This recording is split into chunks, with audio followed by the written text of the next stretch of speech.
নমস্কার, সুপ্রভাত। শুরু করছি প্রতিদিনের রবীন্দ্রনাথ।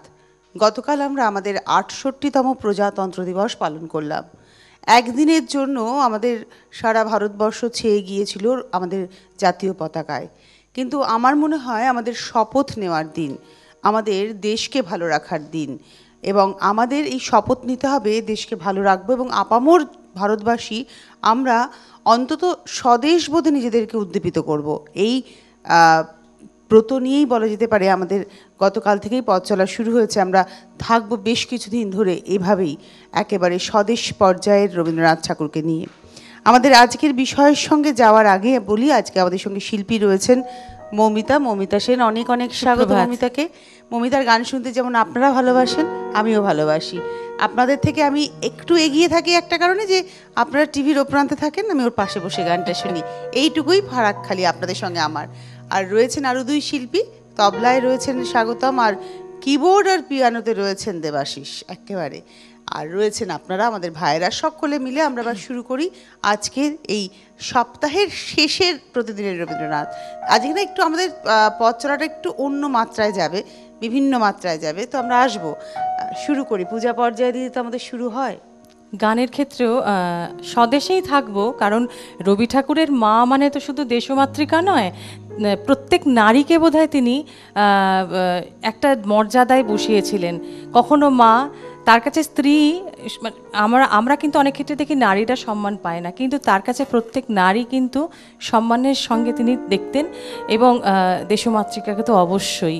তো সেই জায়গা থেকে বিভিন্ন আঙ্গিকের বিভিন্ন ভাবনায় রবীন্দ্রনাথ, কিন্তু সেখানে অবশ্যই থাকবে সেই সুপ্ত স্বদেশ ভাবনা।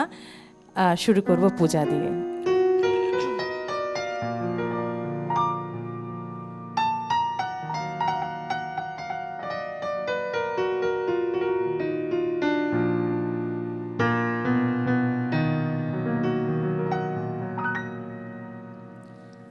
আলো যে যায় রে দেখা,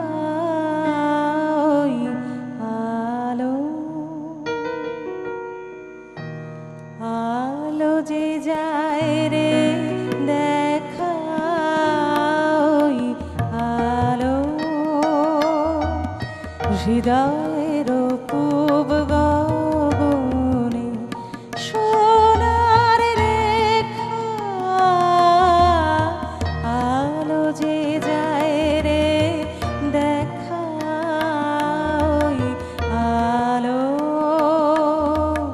হৃদয়ের পূব গগনে সোনার রেখা, আলো যে যায়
হৃদয়ের পূব গগনে সোনার রেখা, আলো যে যায় রে দেখা, ওই আলো হৃদয়ের পূব গগনে সোনার রেখা, আলো যে যায় রে দেখা, ওই আলো।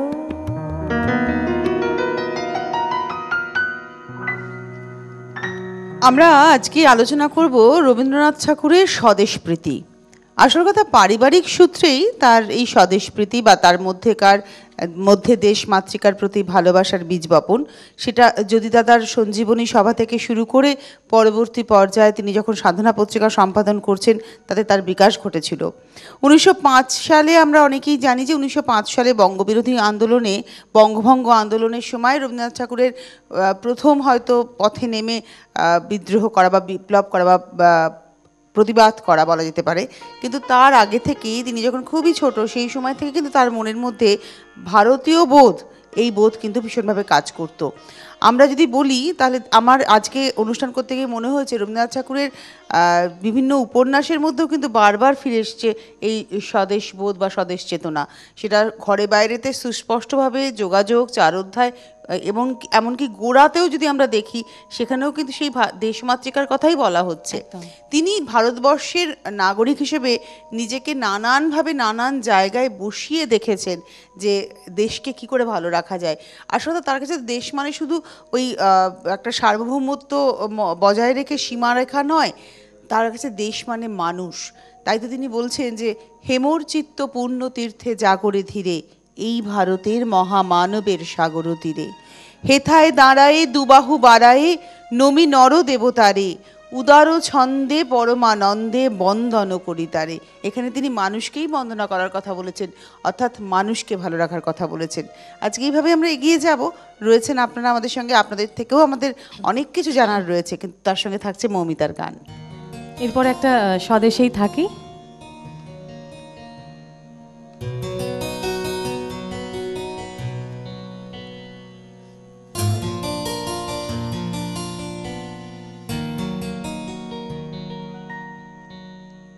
ওরে নূতন যুগের ভোরে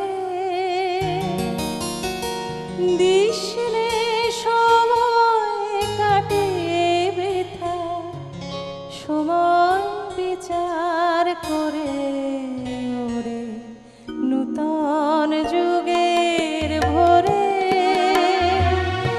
দিশনে সময় কাটে বৃথা, সময় বিচার করে ওরে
রবীন্দ্রনাথ ঠাকুরের স্বদেশ ভাবনা কিন্তু এক জায়গায় থেমে থাকেনি।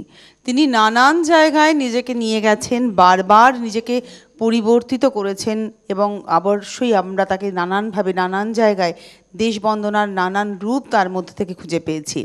কখনো তিনি সরাসরি যুক্ত হয়েছেন, আবার কখনো তিনি নিজেকে সরিয়ে নিয়েছেন। কিন্তু রবীন্দ্রনাথ ঠাকুরের স্বদেশবোধ কোথায়? রবীন্দ্রনাথ ঠাকুরের স্বদেশবোধ তার পল্লী সমাজকে গড়ে তোলার জায়গাতে। রবীন্দ্রনাথ ঠাকুরের স্বদেশবোধ তার শিক্ষার প্রসারে। যে ভাবধারার তিনি উত্তরসূরি, সেই ভাবধারা হলো তার পিতা মহর্ষি দেবেন্দ্রনাথ ঠাকুরের বইয়ে দেখে যাওয়া পথ। তো আজকে আমরা সেভাবে টুকরো টুকরো করেই এগোবো, কারণ মমিতা যখন থাকে আমার মনটা কোথাও একটু গান শোনার জন্যই অপেক্ষা করে থাকে। চলে যাই পরের গানে।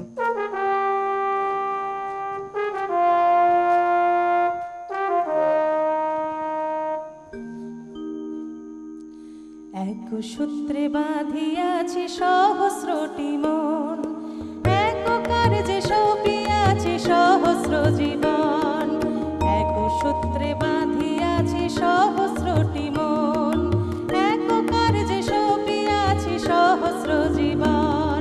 বন্দে মাতরম, বন্দে মাতরম। এক সূত্রে বাঁধিয়াছি সহস্রটি মন।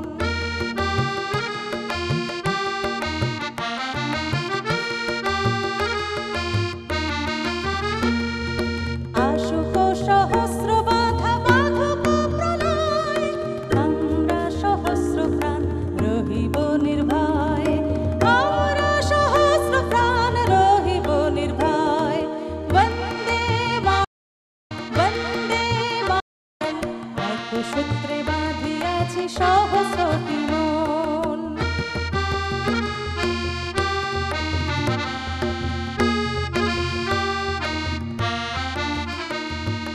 আমরা ডরাইব না ঝটিকা ঝঞ্ঝায়, আমরা ডরাইব না ঝটিকা ঝঞ্ঝায়।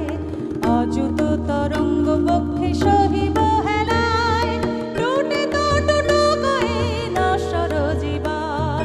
টুটিত টুটুকই নশ্বর জীবন। তবু না ছিড়িবে কভু এ দৃঢ় বন্ধন, তবু না ছিড়িবে কভু এ দৃঢ় বন্ধন। বন্দে মাতরম, বন্দে মাতরম। এক সূত্রে বাঁধিয়াছি সহস্রটি মন, এক কার্যে সপিয়াছি সহস্র জীবন। বন্দে মাতরম, বন্দে মাতরম। এক সূত্রে বাঁধিয়াছি সহস্রটি মন, এক কার্যে সপিয়াছি সহস্র জীবন। বন্দে মাতরম, বন্দে মাতরম, বন্দে মাতরম, বন্দে মাতরম। আমার একটা কথা, মানে রবীন্দ্রনাথ ঠাকুরের এই অনুষ্ঠান করতে বসে একটা কথা বলতে ইচ্ছা করছে। আমরা যারা বড়রা, যারা শিক্ষক শিক্ষিকারা রয়েছি, বা যারা মা বাবা রয়েছি, বড়রা রয়েছি এখনকার প্রজন্মের কাছে বা আগামী প্রজন্মের কাছে, আমাদের উচিত আমাদের সন্তানদের, আমাদের পরবর্তী প্রজন্মকে সঠিকভাবে স্বদেশপ্রীতি তাদের মধ্যে, সেই স্বদেশপ্রীতির বীজটাকে তাদের মধ্যে বপন করা। আমাদের ছোটরা যেন আমাদের জাতীয় পতাকার মর্যাদা করতে শেখে। তারা যেন অন্তত এই যে গতকাল আমাদের সারা রাস্তা জুড়ে প্রজাতন্ত্র দিবস উপলক্ষে ফ্ল্যাগ দিয়ে সাজানো হয়েছিল, আজকে যেন সেগুলো যদি রাস্তায় পড়ে থাকে, অন্তত আমি আপনি যেন যদি তাদের সামনে তুলে ওটাকে রাখতে পারি যত্ন করে, তাহলে দেখবেন তারাও কিন্তু এটা শিখবে। অন্তত ওর উপর দিয়ে গাড়ি চলে যাবে না, ওর উপর দিয়ে কেউ হেঁটে চলে যাবে না। অন্তত এই বোধটা ভীষণভাবে কাজে লাগাতে হবে আমাদের। দুটো বোধ খুব পারস্পরিক। বন্ধু বন্ধু হ্যাঁ। আছেন। নমস্কার, কে রয়েছেন? হ্যালো, সুপ্রভাত। সুপ্রভাত, কে বলছেন? আমি সন্তোষ সরকার বলছি, নদিয়ার কৃষ্ণনগর থেকে। হ্যাঁ বলুন। নমস্কার। অনুষ্ঠান খুবই ভালো লাগছে আমার আজকের থিমটা খুব সুন্দর, যে থিম নিয়ে কথা হচ্ছে খুবই ভালো লাগছে। আর শিল্পী যিনি এসেছেন ওনার গান তো আমাকে মুগ্ধ করে দিচ্ছেন। ধন্যবাদ। চোখ বন্ধ করে শুনলে মনে হচ্ছে আমি সেই 70-এর দশকে গীতশ্রী সন্ধ্যা মুখোপাধ্যায়ের গড়টায় গান শুনছি। খুবই ভালো লাগছে আমার। তা আমার কোনো অনুরোধ নেই, শিল্পী যা গাইবেন সেটাই আমার শুনবো। আমার সবটাই ভালো লাগছে, ভীষণ ভালো লাগছে। আজকে আমার যদিও বয়স হয়েছে, কিন্তু রবীন্দ্রসঙ্গীত ফেলে আমি কোনো কাজ করতেই পারি না, ভাবতেই পারি না কিছু। না, আপনি রবীন্দ্রসঙ্গীতের দিয়ে যান, আমি সঙ্গে আছি আমি সাথে। একটা কথা বলি সন্তোষবাবু, রবীন্দ্রসঙ্গীত হচ্ছে আমাদের প্রত্যেকটা বয়সের মর্ম বুঝতে শেখায়। হ্যাঁ, আপনি যখন আপনার 25 বছর বয়সে গান শুনেছেন, তখন আপনার কাছে একটা মানে, আজকে যখন আপনি হয়তো একটা বয়সে পৌঁছেছেন, আপনার কাছে আরেকটি মানে। তো আরেকটি এইভাবেই মানে। কিন্তু রবীন্দ্রনাথ ঠাকুরের গান আমাদের একদম, আমার তো মনে হয় জীবনের শেষ দিনে রবি ঠাকুরের গান শুনতে শুনতে যদি আমি মৃত্যুবরণ করি, তাহলে আমার আত্মার সঠিক উত্তরণ ঘটবে, এটা আমার উপলব্ধি। তো আমাদের প্রত্যেকটা মানুষের জীবনের প্রত্যেকটা মুহূর্তের সঙ্গে না রবীন্দ্রনাথ ঠাকুরের গান, কবিতা আটকে আছে। সঙ্গে থাকুন, ধন্যবাদ, ভীষণ ভালো লাগলো আপনার সাথে কথা বলে। নতুন কথা বললাম তো ওই জন্য। চলে যাই মৌমিতা পরের গানে। পরের গানে যাব, যেটা বলছিলাম দেখো, যে দুটো পারস্পরিক খুব বোধ। পারস্পরিক বোধ কীরকম, যে কোনো একটা বিষয় যেমন কোনো একদিনের জন্য সেই দেশাত্মবোধটা একদিনের জন্য হওয়া উচিত নয়। হ্যাঁ, আবার এটাও ঠিক যে আমরা নির্ধারণ করেছি একটা দিন, মানে অন্তত একটা দিন মানুষ মনে রাখবে, সেটাও দরকার। সেই আমরা মা, যেমন মাদার্স ডে, এটা নিয়ে কিন্তু খুব দ্বৈচারিতা আছে, যে কেউ কেউ বলবেন যে মা তো প্রত্যেক দিন, মা আমাদের প্রত্যেক দিনের বন্ধু শুধু নয়, আমাদের মনের ভাবনাটা আমি ভাবার আগে, বোঝার আগে মা কিন্তু আমার ভাবনাটা বুঝে ফেলেন। মায়ের সঙ্গে আমাদের সেই যোগসূত্র, আমার নিজের মায়ের সঙ্গে, তো দেশমাতৃকাও মা। তো সেই ক্ষেত্রে আমরা মাদার্স ডে কেন, তো কিন্তু কোথাও না কোথাও ভাবনাটা, যেই বা যারাই এটা নির্ধারণ করে থাকুক মাদার্স ডে, অন্তত একদিনের জন্য আমরা মায়ের জন্য একটু, আমরা কিন্তু ভাবি না মায়ের জন্য, শুধু মাকে আমাদের মা আমার এটা চাই, আমার এটা করতে হবে, আমাকে এটা করে দাও, কিন্তু মায়েরও যে কিছু চাহিদা আছে। তুই এই মাদার্স ডে কথা বললে আমি একটু বলি ছোট্ট করে, পুরোটা বলবো না ইতিহাসটা, মানে এটা বিষয় নয়। 1930 সালে একটি কন্যা সন্তান এক মায়ের জন্যই আন্দোলন করে এই দিনটাকে উনি করেছিলেন। ক্যালিফোর্নিয়া সম্ভবত জায়গাটি, সেখান থেকে এটার উৎসস্থল হচ্ছে ক্যালিফোর্নিয়া। আমি একটা গানে চলে যাব, তোমার গানে, তবে তার আগে আরেকটি কথা আমার এখানে ভীষণভাবে বলার প্রয়োজন রয়েছে, যে রবীন্দ্রনাথ ঠাকুরকে যদি সঠিকভাবে বোঝা যায়, পড়া যায়, আমার মনে হয় আমাদের মধ্যে অজান্তে স্বদেশবোধ চলে আসবে। একদম অজান্তে, মানে আমি না চাইলেও আমার মধ্যে আসবে। তো আমরা চলে যাই গানে। পরের গান দেখো, রবি ঠাকুর লিখে গেছিলেন, আমার ব্যক্তিগত, আমার শুধু নয়, প্রত্যেকের ক্ষেত্রে বোধহয় একই মত সবাই হবেন, যে তোরে পাগল বলে তারও তুই বলিস নে কিছু, আজকে তোরে কেমন ভেবে অঙ্গে যে তোর ধুলো দেবে, কাল সে প্রাতে মালা হাতে আসবে রে তোর পিছু পিছু। আজ তোমার কাছে কিছু নেই, তোমার কোনো ভাবনাটা তার খারাপ লাগবে, তোমার পেছনে তোমার সম্বন্ধে কথা বলবে। আজ তুমি তো টপে থাকো, পাওয়ারে থাকো, তোমার পেছনে পেছনে মালা নিয়ে তোমাকে তোষামত করতে তোমার সঙ্গে ঠিক এসে উপস্থিত হবে তোমার সম্মুখে। এটাই তো বাস্তব, এটাই বাস্তব, এটাই বাস্তব। এটাই কিন্তু তিনি বলে গেছেন। তো এই গানটা একটু শোনাবো।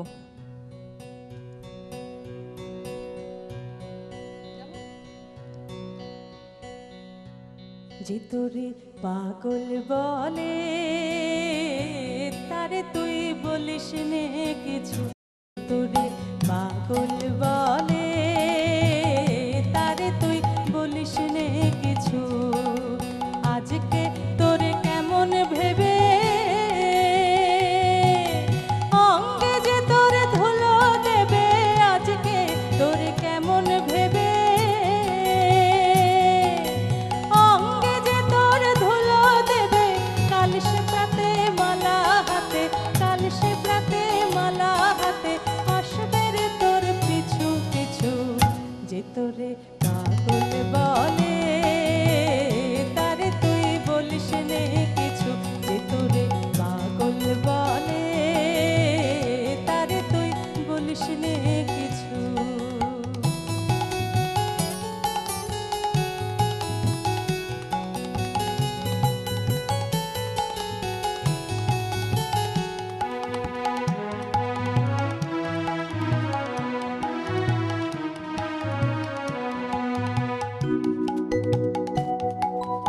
আজকে আপন মানের ভরে থাক সে বসে গদির পরে, আজকে আপন মানের ভরে থাক সে বসে গদির পরে, কালকে প্রেমে আসবে নেমে, কালকে প্রেমে আসবে নেমে, করবে সে তার মাথা নিচু, যে তোরে পাগল বলে তারে তুই বলিস নে কিছু, যে তোরে পাগল বলে তারে তুই বলিস নে কিছু।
তোরে পাগল বলে, তার তুই বলিস নে কিছু।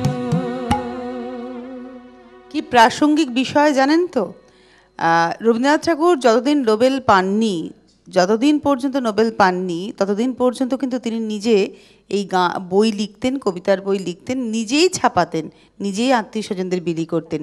কোনো প্রকাশন সংস্থা প্রথম দিকে এগিয়ে আসেনি। নোবেল পাওয়ার পরে তার পিছনে সবাই এগিয়ে এসছে। সারা ভারতবর্ষের বিভিন্ন প্রান্ত থেকে তিনি ডাক পেয়েছেন, দেশের বাইরে তো বটেই। আমরা আজকে স্বদেশপ্রীতি নিয়ে কথা বলছি।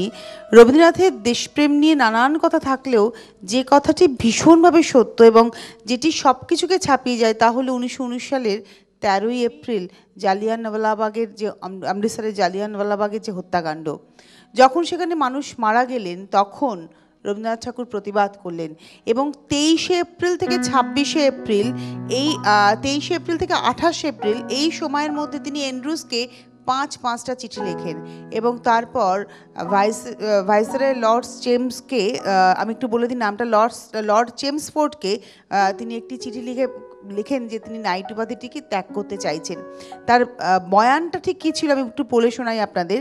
তিনি লিখছেন যে আমার স্বদেশবাসী যাদেরকে তুচ্ছ বলে, মানুষের অধম বলে মনে করা হয়, আমি তাদের পাশে দাঁড়াতে চাই সব রকম বিশেষ সম্মান বিসর্জন দিয়ে। অর্থাৎ তার নাইট উপাধি তাকে যে দেওয়া হয়েছিল সেই নাইট উপাধি যেন তারা ফিরিয়ে নেন, তার এই উপাধির প্রয়োজন নেই এবং তিনি মানুষের পাশে দাঁড়াতে চান। খুব পরিষ্কার বলিষ্ঠ ভাষায় ভাইসরয় লর্ড চেমসফোর্ডকে তিনি এই চিঠিটি লেখেন। তার আগে অ্যান্ড্রুজকে পাঁচটা চিঠি লেখেন রবীন্দ্রনাথ ঠাকুর প্রতিবাদ জানিয়ে। তো এতটাই তেজস্বিতার সঙ্গে তিনি প্রতিবাদ করতে পারতেন। আবার যখন মনে হয়েছে তার মতামত গুরুত্ব পাচ্ছে না বা তার মতের সঙ্গে কংগ্রেস দলের মতের মিল হচ্ছে না, তিনি নিজেকে সম্পূর্ণ গুটিয়ে নিয়েছেন, সম্পূর্ণ সরিয়ে নিয়েছেন। আবার যখন একটা সময় এসেছিল যখন কংগ্রেসের তাবর নেতারা প্রত্যেকেই জেলে এই স্বাধীনতা সংগ্রাম করতে গিয়ে, তখন দলের রাজ ধরার মতো কেউ নেই, দলটা প্রায় বিচ্ছিন্ন হয়ে যাবে, ইংরেজ সরকার চেয়েছিল সেটা।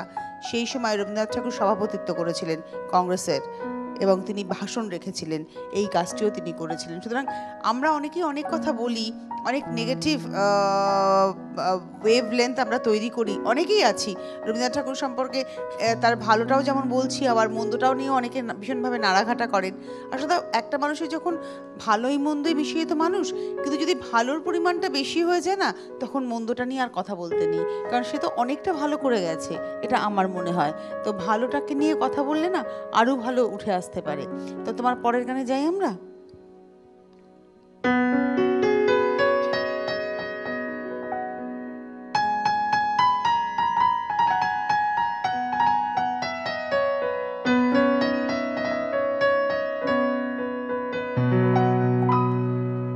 এবার তোর মরা গানে বান এসেছে, জন্মা বলে ভাষা তোরে।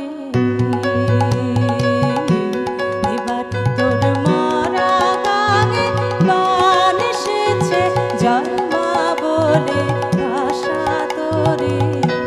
ওরে রে ওরে মাঝি, কোথায় মাঝি, প্রাণপণে ভাই ডাক দে আজি।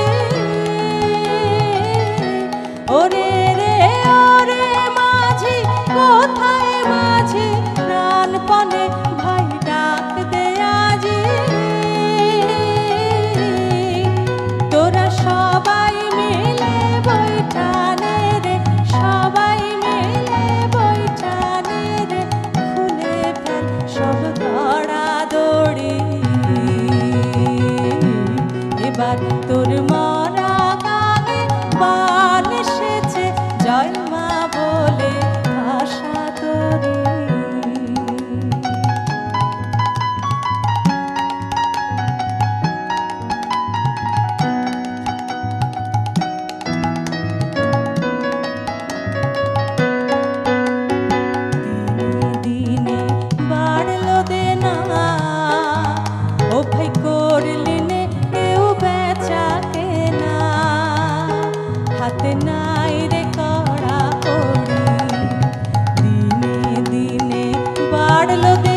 রবীন্দ্রনাথের স্বদেশপ্রীতি নিয়ে আমরা কথা বলছিলাম। আমাদের সঙ্গে আজকে রয়েছেন শিল্পী মমিতা সেন, এবং মমিতার হাত ধরে আমাদের অনুষ্ঠানের এবার শেষ পর্যায়ে একটু গান দিয়ে যাই।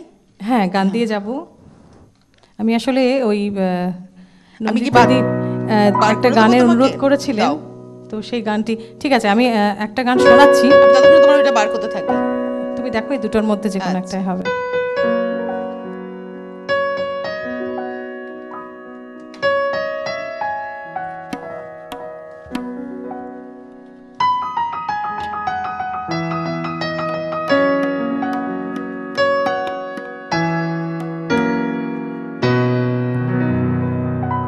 সুখহীন নিশিদিন পরাধীন হয়ে, সুখহীন নিশিদিন পরাধীন হয়ে ভ্রমিছ দীন প্রাণী সতত হায় ভাবনা শত শত নিয়ত ভীত পীড়িত শিরনত কত অপমানে সুখহীন নিশিদিন পরাধীন হয়ে, সুখহীন নিশিদিন পরাধীন হয়ে ভ্রমিছ দীন প্রাণী।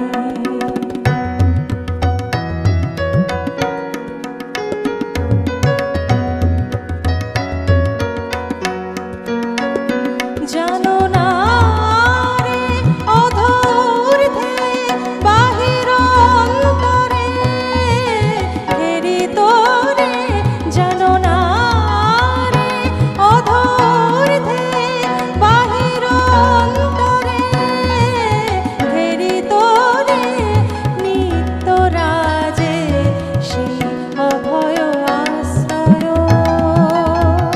তুলো আনত শিরতে জোরে ভয় ভার, তুলো আনত শিরতে জোরে ভয় ভার সতত সরল চিতে চাহ তারি প্রেম মুখ পানে সুখহীন নিশিদিন পরাধীন হয়ে, সুখহীন নিশিদিন পরাধীন হয়ে ভ্রমিছ দীন প্রাণী সতত হায় ভাবনা শত শত নিয়ত ভীত পীড়িত শিরনত কত অপমানে সুখহীন নিশিদিন পরাধীন হয়ে, সুখহীন নিশিদিন পরাধীন হয়ে, সুখহীন নিশিদিন পরাধীন হয়ে ভ্রমিছ দীন প্রাণী। আমরা রবীন্দ্রনাথ ঠাকুরের স্বদেশপ্রীতি নিয়ে কথা বলছিলাম। দেখো, সেখানে ঘরে বাইরে উপন্যাস যদি আমি বলি, সেখানে ঘরে বাইরেতে আমরা যদি নিখিলেশ এবং সন্দীপ চরিত্র দেখি, আমি একটু আগেই বলছিলাম যে কখনো মতবিরোধ হয়েছে তিনি সরে দাঁড়িয়েছেন, কখনোই বাকবিতণ্ডায় যাননি, আবার কখনো তিনি সক্রিয়ভাবে অংশগ্রহণ করেছেন। এখানে সন্দীপ এবং নিখিলেশের স্বদেশ ভাবনার মধ্যে তিনি যে বৈপরীত্য দেখিয়েছেন, আমার মনে হয় নিখিলেশের ভাবনাই হচ্ছে রবীন্দ্রনাথ ঠাকুরের ভাবনা ছিল। অর্থাৎ দেশকে স্বাধীন করতে গেলে দেশের প্রত্যেকটা মানুষকে তাদের ভাবনায় স্বাধীন করতে হবে, তাদের মানসিকতার বোধে তাদেরকে স্বাধীনতা দিতে হবে, তবেই দেশ স্বাধীন হতে পারে। শুধুমাত্র স্বদেশি জিনিসের গ্রহণ এবং বিদেশি জিনিসের বর্জন নয়, প্রয়োজনে সবটাকে নিয়ে চলতে হবে। এই হচ্ছেন আমাদের রবীন্দ্রনাথ ঠাকুর। তার রাশিয়ার চিঠিকে তার স্বদেশবোধের একটা দলিল বলে আমরা মনে করতেই পারি। আমি আসবো বিষয়, তবে তার আগে একটু গানে যাই। নমিতাদি, আপনার গান। বড় গান একটু ছোট করে শোনাচ্ছি, দুটো প্যারা শোনাচ্ছি।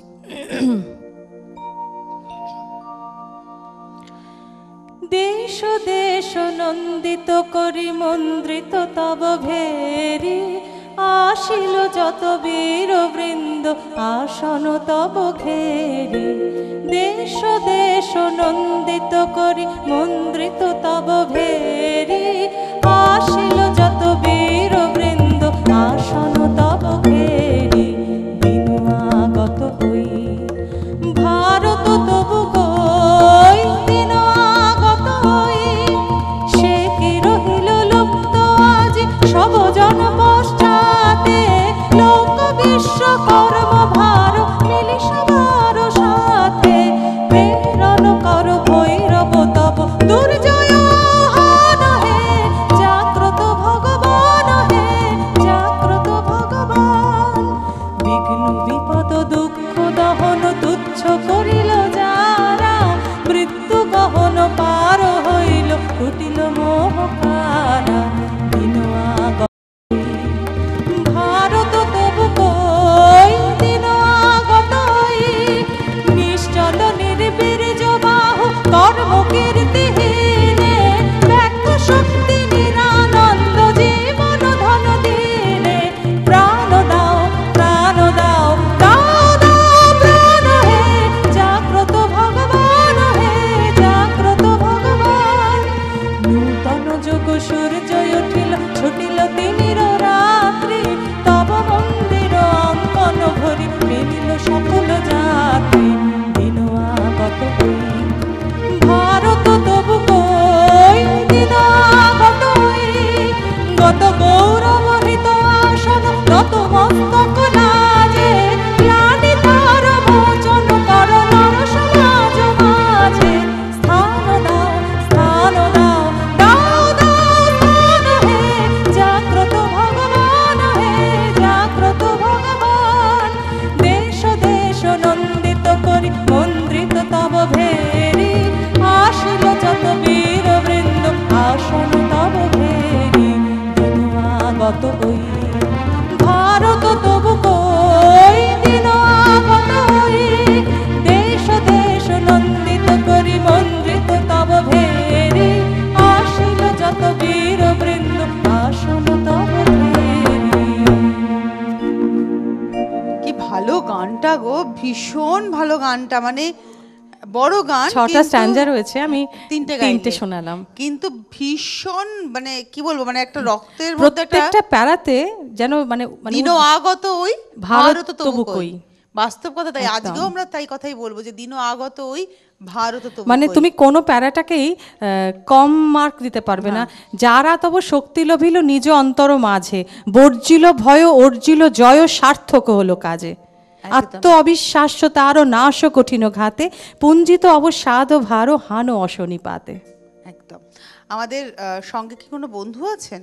হ্যালো, নমস্কার, নমস্কার, আশিস দা। আমি আলিয়াদহ থেকে মনা না। ঘোষাল বলছি। আচ্ছা আচ্ছা, বলুন, একই রকম লাগলো আচ্ছা, গলাটা। আমি রেগুলার এই সিটিভিএন এর এই অনুষ্ঠান আমি দেখি, শুধু আচ্ছা। এখানে নয়, সময় রাত্রের অনুষ্ঠানগুলো সমস্ত আমি সিটিভিএন এও দেখি। আচ্ছা, আজ সারাদিন দেখেন। সিটিভিএন এই চ্যানেলটা দাঁড়িয়ে আছে কতগুলো স্তম্ভের ওপর। আচ্ছা, একটা হচ্ছে তনুশ্রী, বসুন গুপ্ত এবং তাদের যে অনুষ্ঠানের যে মানে যে চয়েস, সমস্ত কিছুর ওপর নির্ভর করে আছে এই সিটিভিএন। আমরা সারাদিন আমরা কোথাও কাজ করতে পারি না, আমাদের যে অবস্থা হয়েছে না সিটিভিএনের জন্য, না পড়তে পারতে বাজার, না কোথাও যেতে পারছি না। এত অসাধারণ এই চ্যানেলের আমাদের একদম আবিষ্ট করে রেখেছে। আর তেমনি আর দেবাশিসদাকে আমি অনেকবার সুযোগ পেয়েছি, মানে বলতে পারিনি। এই দেবাশিসদা এবং স্বাগতম, হ্যাঁ, দেবাশিসদার মানে যে কোনো গান, যা গান দেবেন সমস্ত বাজিয়ে দেয়। আমার অন্তরের আরিয়দাসবাসীর তরফ থেকে বলছি, অন্তরের কৃতজ্ঞতা জানাচ্ছি। এত অসাধারণ এক মিউজিশিয়ান, হ্যাঁ, আমি কৃতজ্ঞতার ভাষা নেই। আর তনুশ্রী আর একটা কথা বলে আমি শেষ করবো। হ্যাঁ, নিশ্চয়ই। তোমাকে বসে আছে যেন মনে হচ্ছে বাংলা মা বসে আছে, হ্যাঁ। আর যদি কেউ ফলো করে আমাদের তোমার এই কথাগুলো, তাহলে তাদের নতুন করে শিক্ষা হবে। এইভাবে যদি শিক্ষা দেওয়া যায়, বাংলার ভালো হতে বাধ্য। ছোট ছেলে মেয়েদের থেকে আরম্ভ করে বড়দের, প্রত্যেকটা যে শিক্ষণীয় ব্যাপার। আমি আবার আমার তরফ থেকে আন্তরিক ভালোবাসা, শুভেচ্ছা এবং কৃতজ্ঞতা জানিয়ে শেষ করলাম। ধন্যবাদ দাদা, ভীষণ ভালো থাকুন। আপনি প্রণাম নেবেন আমার।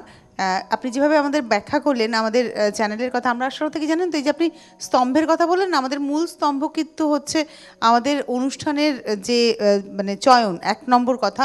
আর দ্বিতীয় কথা হচ্ছে আমাদের কর্তৃপক্ষ যেভাবে আমাদেরকে একটা অনুশাসনের মধ্যে রাখতে পেরেছেন, এই অনুশাসনটাই হচ্ছে আমাদের মূল স্তম্ভ।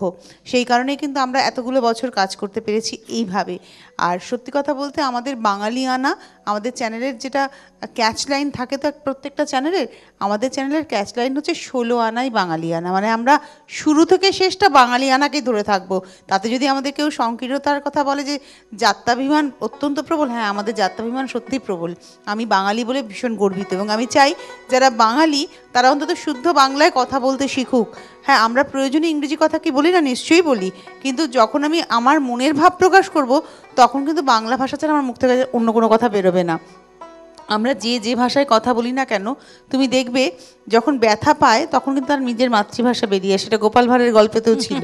কিন্তু এখন আমাদের বাঙালি ছেলেমেয়েরা, বিশেষ করে নব্যপ্রজন্ম, তাদেরকে ব্যথা পেলে তাদের একটা শব্দ বেরোয় আউচ করে।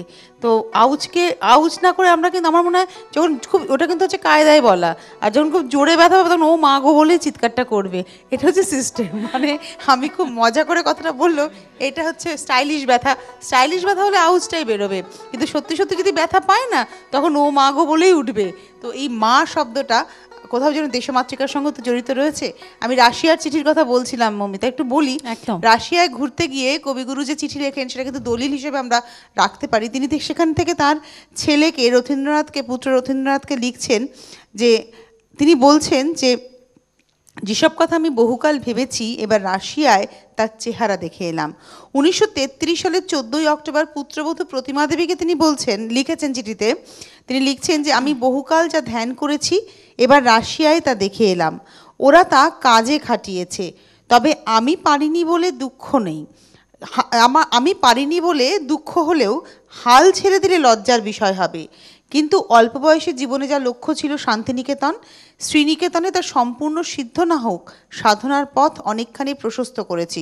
অর্থাৎ তিনি বুঝেছিলেন শিক্ষার প্রসার এবং পল্লী সমাজের উন্নয়নের মধ্যে দিয়ে কিন্তু দেশকে এগিয়ে নিয়ে যাওয়া যাবে, এবং সেই কাজটাকেই রবীন্দ্রনাথ ঠাকুর ভীষণভাবে তৈরি করেছেন। সেই কারণে দেখো সমবায় বন্টন নিয়ে, সমবায় ব্যাংক করা থেকে শুরু করে তিনি এগুলো কাজ করেছেন। তারপরে তিনি কৃষিকাজে উন্নতির জন্য তার পুত্রকে বিদেশে পাঠিয়েছিলেন যাতে করে কৃষিকাজের উন্নতি হয়। তার জামাইদেরকে তিনি প্রিন্টিংয়ের জন্য পাঠিয়েছিলেন। এরকম নানাবিধ তার মানে দেশকে নিয়ে ভাবনার নানাবিধ ক্ষেত্র কিন্তু রয়েছে। তো আমরা একটু চলে যাই গানে। আমার মনে হয় এটা কি আর দুটো গান শুনতে পারবো না, আর একটা গানই শুনতে পারবো সম্ভবত, শেষ গান। শেষ গানে আমরা তাই যাচ্ছি। একটা কথা বলা যেতে পারে, আমরা তো রবীন্দ্রনাথ ঠাকুরকে যুগপুরুষ বলি, আমি তো বলি মানে তিনি যুগস্রষ্টা, একটা যুগ তৈরি করে গেছেন, রবীন্দ্র যুগ, যে যুগে একবার যদি আমরা ঢুকে পড়ি আর এখান থেকে বেরোনোর কোনো উপায় নেই। তাই আপনাদের প্রত্যেককে আমরা একটা কথাই বলি, ওই যে আমি বললাম বড়রাই পারে শেখাতে, তাই আমরাই চেষ্টা করবো আমাদের পরের প্রজন্ম যেন তৈরি হয়, আমাদের মতো করে তৈরি হয়, আমাদের দেশকে ভালোবাসার মতো করে যেন তৈরি হয়। আজকে এই সপ্তাহের শেষ অনুষ্ঠান শেষ করছি, আগামীকাল সকালে দেখা হবে দুখুমিয়াতে, আর আগামীকালও কাজী নজরুল ইসলামের স্বদেশবোধ নিয়ে আমরা কথা বলবো। থাকবেন আমাদের সঙ্গে। কিন্তু এখন মমিতার শেষ গান শুনতে শুনতে বিদায় নিই। অনেক শুভেচ্ছা তোমার জন্য। তুমি যে কথাগুলো বললে সেগুলো আমি গানে গানে বলবো।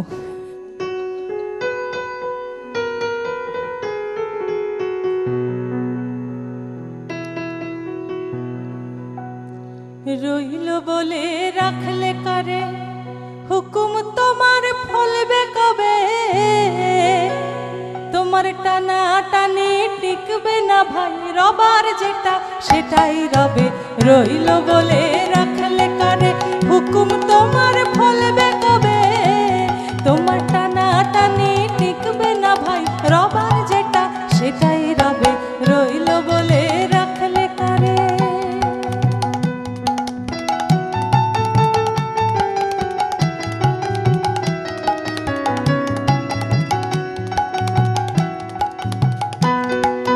যা খুশি তাই